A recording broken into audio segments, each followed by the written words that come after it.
आज मेरे साथ एक बहुत ही स्पेशल गेस्ट इस वक्त एनडीटीवी इंडिया पर जुड़ रहे हैं इंग्लैंड से। और क्यों आज इनकी बात हो रही है, क्योंकि 23 साल के भारतीय मूल के नौजवान ने इतिहास रच दिया है इंग्लैंड में। तुषार कुमार इस वक्त मेरे साथ लाइव मौजूद हैं और ब्रिटेन के एल्स्ट्री और बोरहमवुड शहर के मेयर हैं और इंग्लैंड में सबसे यंगेस्ट मेयर आप बने हैं। 23 साल महज उम्र है। सबसे पहले तुषार, कंग्रेचुलेशंस और मैं स्वागत करती हूँ आपका एनडीटीवी इंडिया पर। मैं अभी आपके बारे में जो डिटेल्स और जानकारियाँ जुटा रही थी, 23 साल की उम्र में आप यंगेस्ट मेयर बन चुके हैं। पॉलिटिक्स कब शुरू की? पहला सवाल तो मेरा आपसे यही है, अगर 23 साल में आप मेयर बन गए हैं तो। हाँ जी। पहले तो मैं सबको बहुत बहुत नमस्ते करना चाहूँगा और आपका बहुत बहुत शुक्रिया इंट्रोडक्शन के लिए। तो मैं एक्चुअली पॉलिटिक्स में पहले नहीं था। मैं कम्युनिटी सर्विस करता था, काफ़ी चैरिटीज़ को हेल्प करना, लोगों की हेल्प करना। और मेरी मम्मी जो हैं वो काफ़ी इंस्पिरेशनल रही हैं मेरे पॉलिटिक्स में आने के। तो मैं जब 16-17 का था, जब से मैंने कम्युनिटी सर्विस स्टार्ट की है, मैं अपनी मम्मी को देखता आया हूँ कि वो कम्युनिटी में इतना इन्वॉल्व हैं, वो इतना करती हैं। और मैं कहूँगा कि श्रेय उन्हें ही जाता है कि उन्होंने मेरी अपब्रिंगिंग ऐसी की कि मैं अपने कल्चर और हेरिटेज से रूटेड रहूं, ताकि मैं मेक श्योर करूं कि मैं मेरी जो लैंग्वेज है, मेरे को हिंदी आए, मेरे को सब कुछ आए साथ साथ में। और मैं एक्चुअली 2023 में मैं इलेक्शन के लिए खड़ा हुआ, फिर जब मैं सेकेंड ईयर ऑफ यूनिवर्सिटी में था किंग्स कॉलेज लंदन में। और जब मैं खड़ा हुआ तो काफ़ी मुश्किल थी वो सीट। जहाँ से मैं खड़ा हुआ वहाँ पिछले 30 सालों से मेरी पार्टी नहीं आई थी। हम्म। तो मैंने काफ़ी मेहनत की, मेरे फैमिली ने काफ़ी हेल्प किया, सपोर्ट किया, मेरे फ्रेंड्स ने किया। और एंड में जीत हुई। जी, तो उसका, हाँ जी, बहुत इस अचीवमेंट शुक्र। के आपके लिए क्या मायने हैं 23 साल की उम्र में यंगेस्ट मेयर होना? क्योंकि दुनिया के बड़े बड़े अखबारों में, दुनिया भर में, भारत में एक्साइटमेंट इसलिए ज़्यादा है कि जब भी भारतीय मूल के लोग दुनिया में और ख़ास तौर पर पॉलिटिक्स में कुछ बड़ा अचीव करते हैं तो यहाँ पर भी बड़ी उम्मीदों के साथ देखा जाता है। आपके लिए इस अचीवमेंट के मायने क्या है? जी, पहले तो मैं सबका धन्यवाद करना चाहूँगा। मैंने काफ़ी मैसेजेस आए हैं इंडिया से भी और न्यूज़पेपरों के कॉल भी आए, तो मैं सबका दिल से धन्यवाद करना चाहूँगा। और दूसरा, मैं इसे ओबियसली रिस्पॉन्सिबिलिटी काफ़ी है ये, बट मैं इसको अपॉर्चुनिटी की तरह देखता हूँ कि मैं एक मैसेज देना चाहूँगा यूथ को कि एज बैरियर कभी भी नहीं होना चाहिए हम्म। पब्लिक सर्विस में एंटर करने के लिए या कम्युनिटी वर्क में एंटर करने के लिए। आपको वेट करने की ज़रूरत नहीं है कि जब आप 30 के हो जाओगे या 35 के हो जाओगे जब आप कम्युनिटी सर्विस करो। उसकी कोई एज लिमिट नहीं होती पब्लिक सर्विस की और कम्युनिटी सर्विस की। और जब मन में जो खुशी आती है, कोई आनंद आता है जब आप किसी की हेल्प करते हो, तो वो आई थिंक सबको करनी चाहिए। और मैं, मेरा मेन एम्बिशन यही है, इस पोस्ट को यूज करूं मैं जी। कि और यूथ जो है, उनको, जो युवाएं हैं, उनको मैं इंस्पायर करूं कि आप भी कम्युनिटी वर्क करें, कम्युनिटी सर्विस किए हम्म। और अपने आप को इन्वॉल्व करते रहें। इनफैक्ट मुझे याद आ रहा है न्यूयॉर्क का एग्जाम्पल, क्योंकि न्यूयॉर्क में जब ज़हरान ममदानी चुनकर आए और वो भी वहाँ पर यंगेस्ट मेयर बने तो लोगों ने यहाँ पर गुजरात से, भारत से उनके साथ अपना नाता जोड़ा। इंडिया में लोग बड़े उत्साहित थे। लेकिन हमने देखा ज़हरान ममदानी ने न्यूयॉर्क के जो लोकल इश्यूज़ थे, उन लोकल इश्यूज़ को उन्होंने कैसे ग्लोबल बना दिया, ये पूरी दुनिया ने देखा। और मुझे उनका इलेक्शन कैंपेन का वक्त याद है। बॉलीवुड स्टाइल में उन्होंने अपना इलेक्शन कैंपेन जो है पूरा रन किया, जिसमें हिंदी फिल्मों के गाने भी हैं और सिनेमा के डायलॉग्स भी हैं। और उन्हीं उन्हीं इश्यूज़ के साथ अफोर्डेबिलिटी पर वो जा रहे हैं, सस्टेनेबिलिटी पर वो जा रहे हैं। न्यूयॉर्क कैसे जितना अमीरों के लिए है उतना उन लोगों के लिए भी हो जो बाहर से आके अपने स्ट्रगल्स करके वहाँ पर बसे हैं। तो बड़ा इंटरेस्टिंग उनका इलेक्शन कैंपेन था।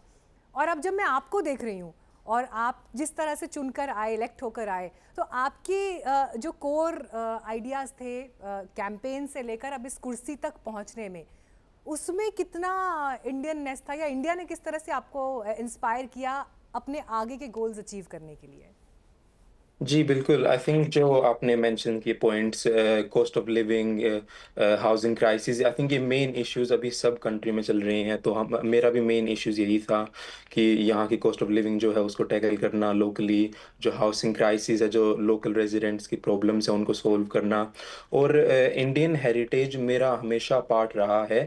जब मैं पहली बार बना काउंसलर, तो मैंने पहली बार काउंसिल की तरफ से दिवाली सेलिब्रेट किया। पहले कभी भी काउंसिल की तरफ से दिवाली सेलिब्रेट नहीं होता था। और मैं इस बात पे पूरा गर्व हूँ कि मैंने दिवाली सेलिब्रेट की, क्योंकि हेरिटेज और कल्चर सबका ही सेलिब्रेट करना चाहिए। और अब वो दिवाली सेलिब्रेशन हर साल होगा, डजेंट मैटर कि मैं मेयर हूँ या नहीं हूँ, वो काउंसिल कैलेंडर में आ गया है। तो मैं अपनी हेरिटेज और कल्चर को लेके साथ साथ में चलता हूँ। अपनी ब्रिटिश वैल्यूज और अपनी इंडियन वैल्यूज को मैं साथ साथ में मिलकर लेके चलता हूँ। अब मुझे यकीन है कि जितने लोग इस वक्त आपको एनडीटीवी पर देख रहे हैं, सुन रहे हैं, बहुत सारे लोग आपकी हिंदी पर भी फिदा होंगे। बड़ी अच्छी हिंदी आप बोल रहे हैं। कैसे आपने अभी तक हिंदी को इतना उस पर आपने अपने आप को उसमें मतलब तैयार रखा है कि आप इतने अच्छे से हिंदी में अपने आप को कन्वे कर सकें, अपने थॉट्स को शेयर कर सकें? हाँ जी। तो हम एक्चुअली घर पे मम्मी ने पापा ने शुरू से यही माहौल बनाया है कि हमेशा हिंदी में बात करना। इंग्लिश तो आप बाहर वैसे भी बोलते ही हो, तो आपको अपने कल्चर और हेरिटेज को कभी भूलना नहीं है, अपनी लैंग्वेज को कभी भूलना नहीं है। और हम यहाँ प्रमोट भी करते हैं हिंदी।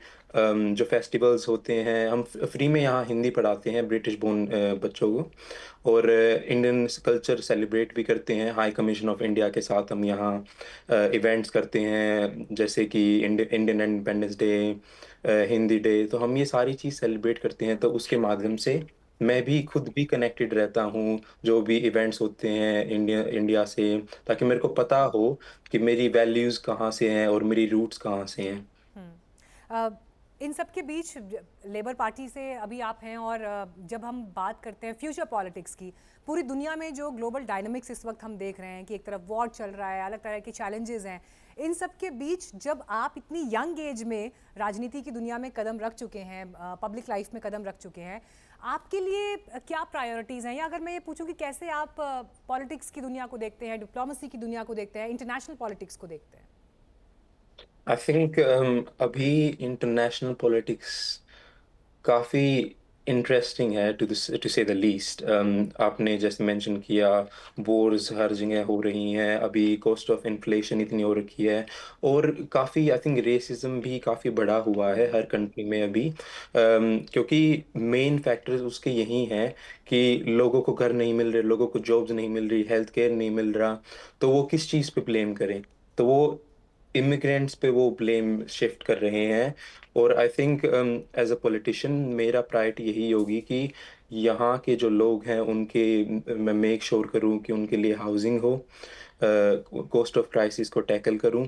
मेरी मेन प्रायोरिटीज़ यही है कि सबके लिए यहाँ जॉब्स हो, हेल्थ केयर अच्छा हो, एजुकेशन सिस्टम सबके लिए अवेलेबल हो।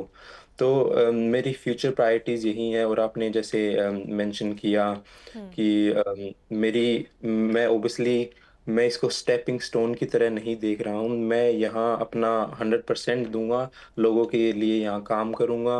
और अगर ऊपर का प्लेटफॉर्म मिला मेरे को जाने के लिए, तो मैं डेफिनेटली जाऊंगा, ताकि मैं और लोगों की हेल्प कर चलिए, सकूँ उस आपने प्लेटफॉर्म। बड़े अपनी प्रायोरिटीज़ क्या होंगी वहाँ पर काम करने की, उन सब का जिक्र किया। लेकिन इंडिया की पॉलिटिक्स में दिलचस्पी रखते हैं आप? भारत में क्या हो रहा है, भारत में कैसे लोग बात कर रहे हैं, यहाँ पर किस तरह से चीज़ें बदल रही हैं, लीडर्स को फॉलो कर रहे हैं, उनसे जुड़ी खबरों को ट्रैक करते हैं? आपकी आवाज़ बीच में कट गई थी। आप रिपीट कर पाएंगे वो जी, क्वेश्चन? मैं ये पूछ रही थी आपसे, आप इंडिया की पॉलिटिक्स को ट्रैक करते हैं? यहाँ पर क्या पॉलिटिकल डेवलपमेंट्स हो रहे हैं, क्या हो रहा है, किस तरह से देश बदल रहा है, इसमें रहती है दिलचस्पी? हाँ जी, थोड़ी बहुत मैं देखता रहता हूँ यहाँ की न्यूज़। जो इंस्टाग्राम फीड पे आती है वो देखता रहता हूँ। अभी मेरे को पता है, आई थिंक बंगाल में इलेक्शन जीते फर्स्ट टाइम बीजेपी ने। आई थिंक आपके एनडीटीवी पे भी अभी आई थिंक वही दिखा रहे थे। तो हाँ जी, थोड़ी बहुत मैं देखता रहता हूँ। काफ़ी दिलचस्प दिलचस्प पॉलिटिक्स है वहाँ की। टाइम इतना नहीं मिल पाता कि हर चीज़ को मैं कवर करके देखूं और मैं हर चीज़ को देखूं। बट मैं आई थिंक ओवरऑल तो पिक्चर में रखता ही हूं अपने माइंड में कि क्या हो रहा है क्या नहीं हो रहा है, क्योंकि मेरी फैमिली है वहाँ इंडिया में, एक्सटेंडेड फैमिली है मेरी अभी भी। जी। तो हाँ जी। चलिए, लोकल दुनिया किस तरह से ग्लोबल हो रही है और कैसे बॉर्डर्स श्रिंक होके world is a global place and global village हम लोग अक्सर बात करते हैं।